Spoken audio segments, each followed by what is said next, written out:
실력이 버티는 머스터드넷 고혁준 선생입니다.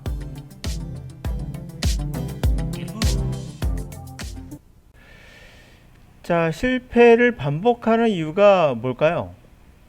사실 이런 거 몰라서 영어를 못한다?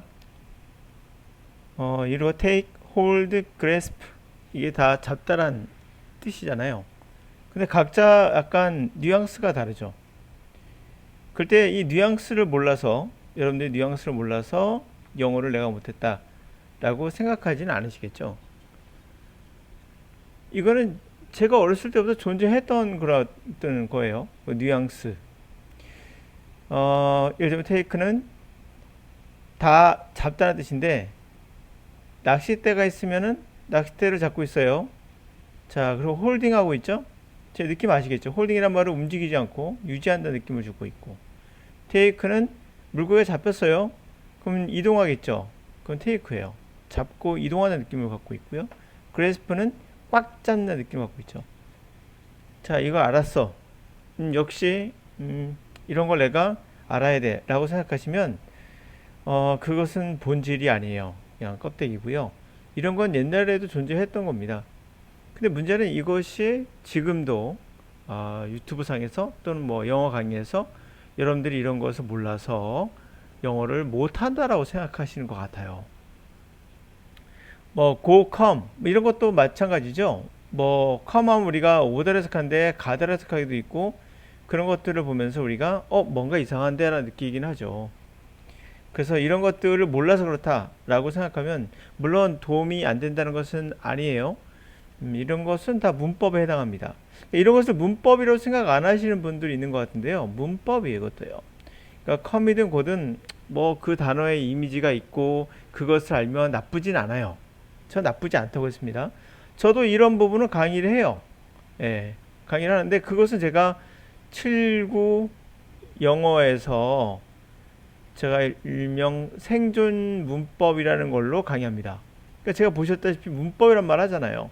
이거 문법이에요. 이거 우리가 왜 이런 것을 느끼는가, 문법은 어떻게 존재하는가, 뭐 그런 것에 이야기를 해요. 그렇다고 해서 제가 제 주 강의가 이건 절대 아니에요. 이거 보조적 강의예요. 보조란 것은 뭐죠? 읽을 때 왜 이렇게 쓰는가에 대해서 알 수 있게끔 알려주는 보조적인 역할을 하기 때문에 강의도 저도 해요. 그러니까 주 강의는 아닌 거죠, 저에게. 왜 그럴까요? 이런 것을 안다고 해서 여러분이 시원할지 모르겠으나 여러분들이 그렇게 커다란 발전에는 그렇게 큰 도움은 되지 않아요. 영어 단어 여러분들이 500단어 암기했다고 해서 영어가 확 발전한다면 누가 못하겠어요? 이와 똑같아요. 이 단어 몇 가지 특징들 알았다고 해서 달라질 거 그렇게 많지는 않습니다. 자, 또 이런 것도 있더라고요. I'm so worried. so 너무나 걱정돼. 그리고 약간 걱정돼. a little worried. 이런 말 쓰잖아요. 그런데 여러분들이 이것을 생활 영어라 하고 암기하잖아요. 이거 옛날에 없었을까요? 있었어요. 이것도 문법입니다. 그러니까 문법이 여러분들이 생각하는 주어 동사 찾고 5형식, 4형식만 문법이라고 생각하는 분들이 꽤 있더라고요. 아니에요. 이거 다 문법이에요. 그러니까 이런 거 몰라서 영어를 못했다고 생각하시면 100% 틀린 말은 아니에요. 알긴 알면 나쁠 건 없죠. 그러나 여러분들이 중학교, 고등학교 때 안 배운 거 아니에요. 다 배운 건데, 그러면 so만 쓸까요? very worried는 어떨 것 같아요? much worried, really worried 다 비슷비슷한 말들이에요. 그러니까 내가 너무나 걱정돼 할 때 worried를 쓰는구나 라고 암기했는데 갑자기 we are worrying, ing를 쓰네요. 너 걱정하니? 걱정하고 있니? 이렇게 말하고 있는 거예요. worried 아닌가? 보시다시피 여러분들이 생각하는 그러한 문법은 일부에만 맞는 거예요. 또 하나 볼까요? worry. 갑자기 동사가 명사가 됐네요. 걱정은 나에겐 커다란 이슈야. 문제야. 문제 어때? 이 비동사가 어떻다 이런 것도 설명하는 것 자체가 문제예요. 비동사의 뜻이 어떻다라고 설명하는 것 자체가 문제예요. 제가 이렇게 말씀 여러 두 번 한 이유는 비동사의 뜻을 분석하는 분들도 있더라고요. 저도 강의를 지금까지 20명 이상 했지만 주변에 이거 강의하는 분들도 꽤 있었거든요. 주로 이제는 초급반에서 그런 거 많이 하거든요. 그러니까 제가 보면서 느꼈던 거는 이 초급을 듣는 분들은 영어 한 100명 중에 99명은 다 망가질 거예요. 실패한다는 얘기죠. 이런 거 배우면 실패한다 보시면 돼요. 근데 초급은 되게 이런 거 좋아해요. 하나하나 이렇게 먹여주면 뭔가 배우는 것 같고 내가 성장할 것 같고 그런 느낌이 들거든요. 착각입니다. 여러분들이 우리말을 배웠을 때 누군가 먹여줬다 생각하시면 안 되거든요. 근데 이상하게 영어는 먹여주길 원해요. 그거 사실 지금부터 50년 전부터 하던 기법인데 계속 실패하고 있는데도 계속 하고 있어요. 지금도 하고 있죠, 강사들이. 여러분은 그냥 먹이를 먹여주는 게 아니라 여러분들이 먹잇감인 거예요, 그들에게는. 아무것도 모르니까. 또 하나 볼까요? 아니, 그러니까 I'm much worried 배웠는데 갑자기 I'm worrying이라 그래요. 난 과도하게, excessively, 난 과도하게 걱정을 해. 이런 뜻이에요. 그 이것도 뭐지? ed 붙였는데 갑자기 ing 붙이네. 여러분들이 갖고 있는 틀을 자꾸 어떤 걸 맞다, 틀리다라고만 생각하니까 그래요. 여러분들은 머리가 제일 중요한 포인트는 머리예요. 그냥 머리한 단어만 안다면 어떤 형태라도 쓸 수 있어요. 이거 어떤가요? 비동사를 써가지고 I am이라고 했는데 왜 갑자기 이건 have를 쓰고 있지? 아, 문법을 알아야 돼. 아니라고요, 그냥. 이것도 나 걱정이 많아 이 뜻이에요, 그냥.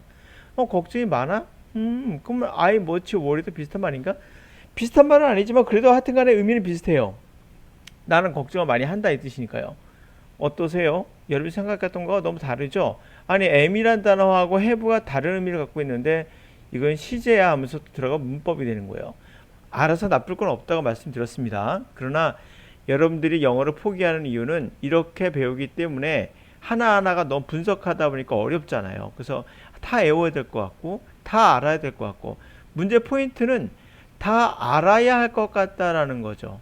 그러다 보면은 욕심이 들어가고 욕심이 들어가다 보면 경직되면 아무것도 할 수 없는 거죠. 야구 선수가 욕심을 부려서 어깨에 힘이 들어가면 홈런이 나오지 않는 것과 같이 모든 스포츠가 힘을 빼듯이 언어도 힘을 빼야 돼요.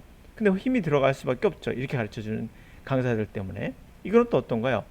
또 다른 전법이 나왔죠. 야, 이거 또 다른 기술이에요. 이상한 형태 썼습니다. 이 뜻은 뭐와 같습니까? myself가 내 자신이니까 내가 worrying, 걱정한다야. I'm worrying과 비슷한 말이에요. I found it really hard to catch myself worrying. 나는 걱정을 억누르기 참 힘들다는 걸 알았어. 이런 거죠. 걱정을 참기가 참 힘들어. 이 뜻입니다. 그러니까 I'm worrying과 비슷한 말이에요. worried라고 하지 않고 있다는 걸 알 수 있을 거예요. 자, 이런 것이 왜 문법이냐라고 생각할지 모르겠어요. 여러분들이 배웠던 거 중학교 할 때 고등학교 때 배웠던 1형식, 2형식, 5형식만 문법이라고 생각하시면 안 됩니다. 문법 번역 메서드 방법은 여전히 in use today 오늘날에도 이용되고 있어요. 하이브리드 형태로 이게 포인트가 되겠죠. 하이브리드란 말은 잡종이라는 얘기가 섞었다는 거죠. 문법과 문법이 아닌 것을 섞었다는 얘기예요. 그러니까 하이브리드 형태로 존재한다는 거예요. 여전히 존재해요. 뭐 많은 파키스탄 나라들, 인디아, 그 사우스 코리아에 존재합니다. 이 하이브리드 형태가 바로 위에 있는 것들이 하이브리드 형태예요. 문법에서 벗어난 거 아니에요. 여러분들 그 속에 살고 있습니다. 그래서 예를 들면 근데 이렇게 하면은 굉장히 여러분들한테 솔깃하죠. 이런 거 알면 솔깃하잖아요. 이런 것들 하면 뭐 온은 어떻고 온이 붙어있다 뜻이잖아요. 예를 들면 뭐뭐 위에 있다가 온이잖아요. 이거요. 그쵸? 이거는 온일까요? 옆으로 붙어있는 벽에 붙어있어. 이것도 온이에요. 온이란 말은 붙어있다 뜻이죠. 꼭 위란 말은 아니에요. 이렇게 설명하면 여러분들은 아유 이런 건 몰랐구나 내가 라고 하시겠지만 이런 거 몰라도 돼요. 됩니다. 온의 의미는 알고 있잖아. 뭐 위란 말. 근데 여기서 자꾸 온의 의미를 분석하게 되면 복잡해져요. 네. 자, 뭐 저것도 제가 생활 문법 제 7구 영어의 생존 문법에 일부 들어가는 내용 중에 하나예요. 전치사는 그렇습니다. 자, 그리고 두 번째 방법은 이런 것도 많죠. 500개 생활 표현, 1000개 영어 표현, 5000개 가장 많이 쓰는 생활 표현들 이래가지고 유튜브에 많이 나와 있습니다. 다행히 무료인 게 좋긴 해요. 무료니까. 근데 공짜 좋아하다가 인생 망가질 수 있습니다. 여러분 생각하기에는 500개, 1000개가 적은 것 같지만 가장 많이 쓰는 영어 단어가 1000개 한번 암기해 보세요. 여러분 평소에 기억 나십니까? 시험 봤던 거 다 기억나세요? 중간고사 봤던 거 한 달 안에 다 까먹죠? 반복해야 돼요. 그러면 근데 여러분들이 일상생활하면서 반복할 수 있겠습니까? 반복할 수 없어요. 결국 이것은 뭐예요? 고통이에요. 영어 단어 1000단어 암기하는 것 자체도 고통이고, 고통은 당연히 우리 뇌는 쉽게 잊어버리죠. 힘든 거기 때문에. 즐거운 거는 우리가 뭐랄까 더 하고 싶고, 고통은 피하고 싶거든요. 그래서 고통 회피 본능이라고 있잖아요. 고통을 피하는 회피 본능이 있는데, 여러분들은 모든 본능을 다 무시하고 신의 영역이 있다고 생각하시면 하세요. 500개 표현 외우기 쉽지 않아요. 저도 싫어요. 제가 1000개 표현, 뭐 영어 표현, 5000개 영어 표현 이렇게 나와 있길래 한번 제가 봤거든요. 보다 보니까 지겨워서 못 보겠어요. 알아서? 아니요. 안다, 모른다를 떠나서 그렇게 아무것도 없는, 즐거움도 없는, 그냥 목표만 있는 그런 것들은요, 지속하기 힘들어요. 여러분들이 게을러서 그런 게 아니라 인간은 기본적으로 고통, 단조로운 거 싫어해요. 여러분이 주의할 것은 단조로움이에요. 500개의 표현을 쭉쭉쭉쭉 나가면 어떻게 해서 단조롭잖아요. 똑같은 걸로 소리를 띠띠띠띠띠띠 이러 미쳐요. 인간은 어쩔 수 없어요. 변화를 좋아하거든요. 이거 인간만 그런 게 아니라 동물에게도 발견돼요. 동물들도 가만히 있으면 미치기 때문에 장난을 칩니다. 꼬마애들이. 개들이 장난치는 거 보시면 아실 거예요. 단조로움은 참을 수 없는 거예요. 인간에게나 동물에게나. 근데 단조롭죠. 5,000개 쫙 나열해 놓고 그거를 한다는 거죠. 보기는 되게 그럴싸해 보이죠. 뭔가 목표가 5,000개니까 될 것 같고 그럴싸하죠. 거기서부터 모든 거는 문제가 시작되는 거야. 그럴싸한 거는, 여러분들이 그럴싸한 거는 정답이 아니에요. 그거는 많이 했던 거예요. 다 실패했던 거예요. 근데 물론 이런 경우는 있습니다. 500개 남겨서 다음 달, 뭐 이번 달, 이번 주에, 내일 뭐 외국인을 만나야 돼. 이러면은 효과가 있죠. 그러니까 여기서 뭐가 들어가냐면 요게 들어가는 거예요. 내적 즐거움이 없으면, 내적 피드백이 없으면, 내적으로 피드백이 있어야 돼요. 피드백. 내적으로 피드백이 없으면 인간은 고문으로 느껴요. 예를 들어서 여러분들이 2년 후에 영어 단어 1000단어를 암기해서 시험 봐요. 그럼 여러분들은 2년 후회를 위해서 영어 단어 막 암기하고 있어요. 그럴까요? 과연? 안 그렇죠. 시험 당일날 바로 전에 암기하죠. 왜 그럴까요? 고문은요, 누구도 싫어하는 거예요. 근데 여러분들이 외국에 만약에 나간다 그러면, 여러분들이 외국에 나가기 전에 몇 개 정도 보는 건 뭐 문제 없겠지만 반드시 까먹을 겁니다. 여러분들은 외국에 가서 바로 피드백을 받으면 고문으로 느끼는 게 아니라 약간 당황스럽긴 하겠지만은 피드백을 받기 때문에 긴장되고 빨리 우리가 내적인 반응을 보일 수가 있어요. 내적 즐거움이라는 건 뭘까요? 누군가 피드백이 있을 때, 반응할 때 당연한 거고요. 또는 관심 분야의 책이나 영상을 통해 정보를 얻을 때도 우리는 피드백을 받아요. 아, 그런 내용이었구나. 근데 이 책이나 영상이 영어였다면 아주 좋겠죠. 결과적으로 말씀드리면 여러분들이 해야 될 것은 딱 하나예요. 이런 쓸데없는 것에 시간 뺏기지 마시고요. 근데 이런 얘기도 하세요. 가끔씩 보면은 아무래도 중년 이상의 분들이 그런 말을 많이 하죠. 영어를 오랫동안 놓았기 때문에 내가 이런 거를 알려주면, 뭐 이런 단어 알려주고 온이 어떻고 이렇게 알려주고 이런 거 알려주면, 내가 그래도 영어를 내가 유창하게 하고 싶은 건 아니야. 그냥 그래 조금만 하고 싶지. 이런 의도로 이제 접근을 하신 분들 많잖아요. 그분들은 굳이 강의를 드릴 필요가 없어요. 그냥 몇 단어 이렇게 보시고 단어만 암기하셔도 돼요. 단어장을 암기하세요. 차라리. 어차피 고통스러울 거라면 단어장 암기해서 단어만 말해도 상대가 눈치껏 다 알아서 해줍니다. 결국 여러분들은 아무것도 안 한 거예요. 단어장 암기하는데 쓸데없이 강의를 들은 거예요. 그리고 아주 어려운 표현들 있잖아요.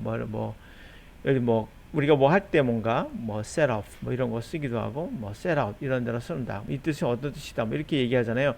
이 뜻은 굉장히 많아요. 어마어마하게 많을 수 있어요. 상황에 따라 바뀌기도 하고요. 그러니까 이런 것들을 갖고 뭔가 이런 이미지를 갖고 이제 오프라인과 불리니까 이미지를 가지고 뭔가 한다. 이건 상식이죠. 이런 것들 때문에 영어 못하는 거 아니라고 누차 말씀드렸습니다. 그럼 여러분이 할 건 뭘까요? 고문으로 느끼지 않으면서 즐겁게 할 수 있는 거, 당연히 이것밖에 없죠. 읽고 듣고 이겁니다. 근데 읽고 듣고에 뭐가 없죠? 제가 말씀드렸죠. 위에서 말했던 분석은 없어요. 문법이나 이런 거 없어요. 생활상에서 가장 많이 쓰는 단어 5천 뭐 이런 거 없습니다. 그냥 여러분들이 듣고 읽고 하시면 그 안에 필요한 단어들은 생활상에 많이 쓰는 단어들은 반복해서 나오게 될 거예요. 말하기는 어떨까요? 여러분들 사실 욕심 부리지 말하기. 제가 누차 말씀드렸지만 말하기는 나중에 하세요. 말하기 나중에 누가 있을 때 사용할 때. 다시 말하면 여러분들 외국인이나 아니면 누군가 사용할 때 쓰셔야 돼요. 그 전부터 준비하는 그런 사람은 극히 드물죠. 예, 극히 드물기 때문에 여러분들이 극히 드문 사람이 되면 안 돼요. 언어라는 건 5천만의 우리 인구 중에 단 한 명도 언어 못하는 사람이 없어요. 신체 장애가 없는 이상은. 그럼 누구나 할 수 있는 거를 왜 극히 일부만 할 수 있는 거로 여러분들은 쫓아가려고 합니까? 말하기는 항상 대상을 만들으셔야 돼요. 대상이 있을 때 여러분들이 재미가 있어요. 근데 이거 말하기 위해서 하지 말란 얘기예요. 자꾸 시중에 보면 뭐 스피킹 연습 막 이렇게 고통스러워요. 누가 대상이 없는 이상은 여러분 혼자 떠들고 있는 거기 때문에. 그래서 읽고 듣기 이걸로 어휘 얻을 수 있죠. 문장의 변화들을 느낄 수가 있어요. 여러분들이 마음 이게 전부 다 보이실까요? 이런 것들을 마음대로 표현할 수 있어요. 대충이죠. 정답이 있는 게 아니라는 얘기를 제가 말씀드리고 있는 거예요. 이해 보십니까? 정답이 아니라 나는 이렇게 표현하고 싶어 표현하세요. 그 상대가 알아서 해석을 할 겁니다. 예, 이렇게 해서 조금씩 수리를 해가면 되겠죠. 잘못된 것들은. 그러니까 우선은 정답이 있다고 생각하시는 순간 이제 문제가 되는 거예요. 여러분들이 전치사 몰라서 영어 안 된다는 건 거짓말이고요. 동사의 정확한 뜻을 몰라서 내가 해석이 잘못됐다라고 또 아니에요. 외국인 다 알아서 들어요. 자, 그래서 특히 기초가 부족하신 분 또는 영어를 오랫동안 하지 않아서 뭐 30년간 영어를 하지 않았어. 뭐 40년간 안 해서 내가 나이가 70이 됐는데 60이 됐는데 어떻게 할까? 그 이분들이 꼭 하는 게 있어요. 옛날을 그리워합니다. 옛날에 했던 거로 들어가요. 이렇게. 옛날 방식이에요. 이렇게 하는 거. 옛날 방식으로 들어가는 이유는 뭐죠? 아, 내가 옛날에는 주어 동사 해가지고 오형식을 배웠는데 어우 이거는 너무 고맙네. 아주 새로워 라고 생각하는 거죠. 제가 반드시 얘기하시는데 이분들은 만약에 외국인을 만나지 않는다면 영어 실력 절대 고만고만 할 겁니다. 여러분들에게 영어 실력은 읽기와 그리고 듣기로 충분히 쌓아둘 수 있고 거기서 얻은 영어 단어적 지식 또 문장에서 얻었던 대충 그런 것들 뭐 그런 것들 말로 표현할 수 없는 것들이 결국 이제 말하기로도 나오게 되거든요. 어차피 아는 거니까. 그런데 60, 70세 분들은 뭐 50대도 마찬가지겠지만 오형식에 질려서 아 오형식은 너무 질려 하면서 이거로 가요. 재밌는 거는. 아니면 이걸로 가죠. 아 내가 이런 거 몰랐구나. 옛날 테이크나 홀드는 다 단어점을 다 잡다로만 나오더라고. 내가 이런 거 몰랐네. 야 컴이 오다가 아니라 가다가 되는데 사실 컴은 다가오는 거 그거는 멀어지는 거래. 틀린 말은 아니에요. 틀린 말은 아닌데 이게 메인은 아니에요. 저도 메인 아니기 때문에 79 영어 생존 문법에서만 살짝 다뤄요. 절대 메인이 아닙니다. 저건. 여러분들 어떤 걸 배우든 간에 핵심을 보셔야 돼요. 가지를 보시면서 내가 그걸 접근하면 실패 가능성이 굉장히 높죠. 본질. 우리가 어떻게 국어인 우리말을 잘할까 생각해 보세요. 본질 생각해 보세요. 아시겠습니까? take 가지고 있다, 잡다, 파악했다 여러 뜻이 있는데 하여튼 그거를 take나 hold, grasp처럼 이거 구별 못해서 그러니까 잡다와 또는 파악했다와 뭐 이런 비슷한 말도 있잖아요. 꽉 잡다 이런 거 구별 못해서 영어 못한다, 우리말 못한다 그렇지 않다는 거 잘 아실 것 같습니다. 오늘은 여러분들의 어떤 방향성을 좀 말씀드리고 이런 것들이 옛날에 존재했다는 거 말씀드리고 싶었어요.